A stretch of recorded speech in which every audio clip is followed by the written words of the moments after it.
Super 6, super 7 కాదు, జగన్ చేసేటివన్నీ కూడా చేస్తూ ఇంకా అధికంగా సూపర్ 6, సూపర్ 7 కూడా ఇస్తానని కూడా చంద్రబాబు నాయుడు గారి నోట్లో నుంచి అప్పట్లో మనం రిపీటెడ్గా ప్రతి మీటింగ్లోనూ రిపీటెడ్గా ఆయన ఎక్కడికి వెళ్ళినా కూడా రిపీటెడ్గా మనకు ఎప్పుడు కూడా వినిపించేటివి. మరోవైపు చూస్తే సూపర్ 6, సూపర్ 7 ఇస్తాను అని చెప్పిన ఈ పెద్ద మనిషి వాటికైతే దేవుడెరుగు, మన ప్రభుత్వంలో అంతవరకు ఉన్న స్కీములన్నీ కూడా పూర్తిగా రద్దయిపోయి సూపర్ 6, సూపర్ 7 గాలికి ఎగిరిపోయిన పరిస్థితులు రాష్ట్రంలో ప్రస్ఫుటంగా కనిపిస్తూ ఉన్న పరిస్థితులు ఈరోజు. ఒక ప్రభుత్వం నడుస్తూ ఉంది అని అంటే మనమంతా ఏం ఎక్స్పెక్ట్ చేస్తాం? ఒక ప్రభుత్వం కనీస బాధ్యతలు ఏమిటి అని చెప్పి, ఆ ప్రభుత్వం విద్యాపరంగా మంచి విద్యా వ్యవస్థను ఇవ్వాలి, ఇస్తుంది అని ఎక్స్పెక్ట్ చేస్తాం. వైద్యపరంగా ప్రతి పేదవాడికి మంచి చేస్తుందని, మంచి వైద్య వ్యవస్థ రాష్ట్రంలో ఉంటుందని ఎక్స్పెక్ట్ చేస్తాం. ఒక ప్రభుత్వం ఏర్పడినప్పుడు ఆ ప్రభుత్వం రైతన్నకు తోడుగా నిలబడుతుంది అని, ప్రభుత్వ బాధ్యత రైతుకు అండగా నిలబడము అని చెప్పి మనం అంతా కూడా ఎక్స్పెక్ట్ చేస్తాం. ఒక ప్రభుత్వం ఏర్పడితే లా అండ్ ఆర్డర్ బ్రహ్మాండంగా పనిచేయాలని, ఆ లా అండ్ ఆర్డర్లో ఎలాంటి వివక్ష లేకుండా ఆ లా అండ్ ఆర్డర్ ఉంటుందని, అలాంటి మంచి లా అండ్ ఆర్డర్ ప్రభుత్వంలో చూస్తామని ఎవరైనా కూడా ఎక్స్పెక్ట్ చేస్తారు. కానీ ఈరోజు చూస్తే విద్య, వైద్యం, వ్యవసాయం, లా అండ్ ఆర్డర్ ఏది తీసుకున్నా కూడా ఈరోజు తిరోగమనమే కనిపిస్తూ ఉంది. ఈరోజు రాష్ట్రంలో 17 నెలల కాలంలోనే, ఇంత తక్కువ వ్యవధిలోనే ఇంతగా ప్రజల్లో వ్యతిరేకత మూటగట్టుకున్న పరిస్థితులు బహుశా మనం ఎప్పుడూ కూడా చూసిండం. ఫస్ట్ టైం ఇది కూడా జరుగుతూ ఉంది. మొన్న ఈ మధ్యకాలంలో ఈ పెద్ద మనిషి ఒక అడ్వర్టైజ్మెంట్ ఇచ్చాడు, ఈనాడులో అడ్వర్టైజ్మెంట్ ఇచ్చాడు. విజయోత్సవ సభ అని చెప్పి ఒకటి అనంతపురంలో పెడతా ఉన్నప్పుడు ఈ పెద్ద మనిషి ఇచ్చిన అడ్వర్టైజ్మెంట్ ఇది. ఇలా ఈ మాదిరిగా అడ్వర్టైజ్మెంట్ ఇచ్చాడు ఈనాడు వాళ్ళ పాంప్లెట్ పేపర్లో. ఈ అడ్వర్టైజ్మెంట్ కూడా అందరికీ కూడా కనిపిస్తుంది. అసలు ఒకసారి ఈ అడ్వర్టైజ్మెంట్ చూస్తే సూపర్ 6, సూపర్ హిట్ ఈ అడ్వర్టైజ్మెంట్లో పైన హెడ్డింగ్ అని, కింద అవన్నీ కూడా సూపర్ 6, సూపర్ 7కి సంబంధించిన హామీలు అని చెప్పి జనరల్గా కూడా మనం అంతా అనుకుంటాం. ఈ అడ్వర్టైజ్మెంట్ ఒకసారి చూస్తే ఇది ఎన్నికలప్పుడు ఇచ్చిన అడ్వర్టైజ్మెంట్. సూపర్ 6, సూపర్ 7కు సంబంధించి ఎన్నికలప్పుడు ఇచ్చిన అడ్వర్టైజ్మెంట్. ఈ ఎన్నికలప్పుడు ఇచ్చిన ఈ అడ్వర్టైజ్మెంట్ను నిన్న విజయోత్సవ సభలో ఇచ్చిన ఈ అడ్వర్టైజ్మెంట్ ఒకసారి తేడా చూస్తే సూపర్ 6, సూపర్ 7 మారిపోయినాయి. సూపర్ 6, సూపర్ 7 అంశాలు మారిపోయినాయి. ఎన్నికలప్పుడు యువతకు 3,000 రూపాయల నిరుద్యోగ భృతి అని చెప్పినాడు. ఈరోజు కనపడ్డంలా సూపర్ 6, సూపర్ 6 ఈ పొద్దు ఇచ్చిన అడ్వర్టైజ్మెంట్లో. ఎన్నికలప్పుడు ప్రతి మహిళకు ఆడబిడ్డ నిధి 15,000 అన్నాడు, 1,500 సంవత్సరానికి 18,000 అన్నాడు. ఎన్నికలప్పుడు ఆడబిడ్డ నిధి నెలకు 1,500, సంవత్సరానికి 18,000 అన్నాడు. ఈరోజు ఇచ్చిన అడ్వర్టైజ్మెంట్లో అసలు కనపడ్డంలా. ఆడబిడ్డ నిధి అనే సూపర్ 6 పథకం అసలు అడ్వర్టైజ్మెంట్లో లేదు. కింద చూస్తే బీసీ, ఎస్సీ, ఎస్టీ, ముస్లిం మైనారిటీలకు 50 ఏళ్ళకే పెన్షన్ కింద. ఈరోజు ఎస్సీ, ఎస్టీ, బీసీ మహిళలకు 50 ఏళ్ళకే పెన్షన్ అనేది అది కూడా అడ్వర్టైజ్మెంట్ లేదు.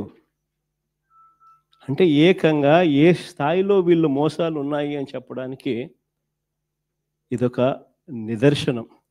అధికారంలోకి రాకమునుపు సూపర్ 6, సూపర్ 7 అంటే ఒకటని, అధికారంలోకి వచ్చిన తర్వాత 16 నెలల తర్వాత అసలు ఏమీ చేయకపోయినా కూడా సూపర్ 6, సూపర్ 7 చేసేసాము అని చెప్పి సూపర్ 6, సూపర్ 7లో ఉన్న అంశాలను మార్చేసి ఏకంగా దానికి విజయోత్సవాల పేరుతో బలవంతపు విజయోత్సవాలు కూడా చేసేసినాము అని చెప్పి కూడా చెప్పే గోబల్స్ ప్రచారం నిజంగా ఏ స్థాయిలో వీళ్ళది ఉంది అని చెప్పడానికి ఇది ఒక నిదర్శనం. బహుశా ఈ స్థాయిలో మోసం చేసే వాళ్ళు ప్రపంచ చరిత్రలో బహుశా చాలా తక్కువ మంది ఉంటారేమో. ఒక్కడే కరెక్టే. ఇలాంటి వాడు ప్రపంచ చరిత్రలో దేశంలో ఎవడు ఉండడు. ఈయన ఇచ్చిన సూపర్ 6, సూపర్ 7 ఈ నిరుద్యోగ భృతికి ప్రతి పిల్లాడికి నెలకు 3,000 రూపాయలు, సంవత్సరానికి 36,000 రూపాయలు.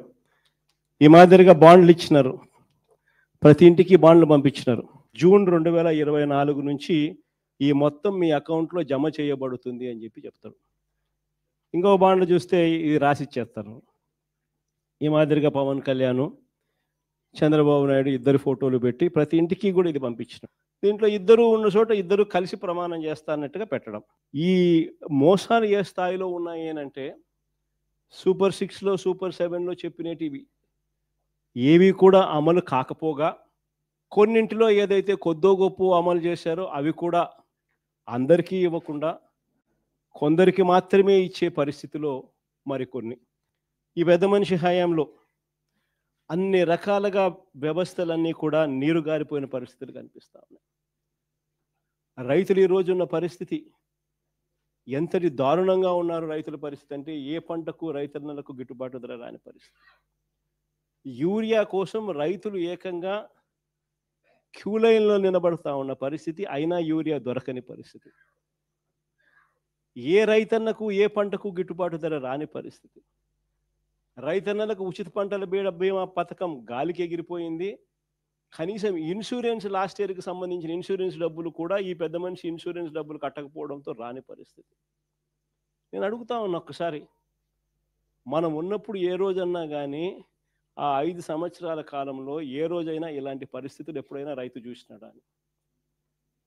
ఏ రోజన్నా ఒక్క రోజన్నా కానీ రైతు యూరియా దొరకడం లేదని చెప్పి క్యూలో నిలబడడం ఎప్పుడున్నా మన 5 సంవత్సరాల కాలంలో కనీసం ఒక్కసారన్నా జరిగింది అని అడుగుతా ఉన్నా.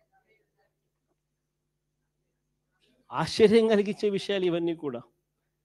ఈరోజు రైతుల పరిస్థితి ఎందుకు ఇంత అధ్వానంగా ఉందనంటే కారణం బ్లాక్ మార్కెటీర్లతో, దళారీలతో ప్రభుత్వమే చేతులు కలిపింది. దళారీలతో వీళ్ళే చేతులు కలిపి ప్రైవేట్కు కోటా పెంచేసినారు. ఆర్బీకేలు నిర్వీర్యం చేసినారు. ఈ క్రాప్ అనేది కనపడకుండా పోయింది. ఇంకా పనిలో పని పిఎస్సీలకు వచ్చేసరికి వీళ్ళ కార్యకర్తలు ఎత్తడం మొదలుపెట్టినారు. ఇంకా ఫినిష్. ఓ పక్క కార్యకర్తలు పిఎస్సీలకు వచ్చేసరికి వీళ్ళు ఎత్తడం మొదలుపెట్టినారు. ఆర్బీకేలు లేవు, ఈ క్రాపు లేవు, అన్నీ నిర్వీర్యం. ప్రైవేట్కు కోటా పెంచేసినారు. మార్కెట్లో యూరియా లేదు, వాళ్ళు బ్లాక్ చేశారు, రేట్లు పెంచారు. 267 రూపాయలు బస్తా, మరో 200 రూపాయలు ఎక్స్ట్రా కడితే తప్పనిచ్చి యూరియా దొరకని పరిస్థితిలోకి ఈరోజు రైతు బతుకు దిగజారిన పరిస్థితి ఈరోజు కనిపిస్తూ ఉంది. మన హయాంలో ప్రతి రైతుకు కూడా గిట్టుబాటు ధరలు ప్రతి పంటకు రావడమే కాకుండా, మరి ముఖ్యంగా ధాన్యానికి సంబంధించి ప్రతి రైతుకు గిట్టుబాటు ధర లభించడమే కాకుండా రైతుకు ఈ క్రాప్ ద్వారా, ఆర్బీకేల ద్వారా ట్రాన్స్పరెంట్గా ఏ రైతుకైనా కూడా ఎంఎస్పి కన్నా రూపాయి తక్కువ ఇచ్చిన పరిస్థితి ఎక్కడలా. గన్ని బ్యాగ్స్, లేబరు, ట్రాన్స్పోర్ట్ పేరుతో అదనంగా దాదాపుగా 10,000 రూపాయల ఎకరాకు రైతుకు అదనంగా అందించిన పరిస్థితులు మన ప్రభుత్వంలో జరిగాయి. ఈరోజు చంద్రబాబు నాయుడు గారు వచ్చేసరికి పరిస్థితి మారింది. ధాన్యాన్ని గిట్టుబాటు ధర రాని పరిస్థితి ఎందుకు ఉంది అని అంటే చంద్రబాబు నాయుడు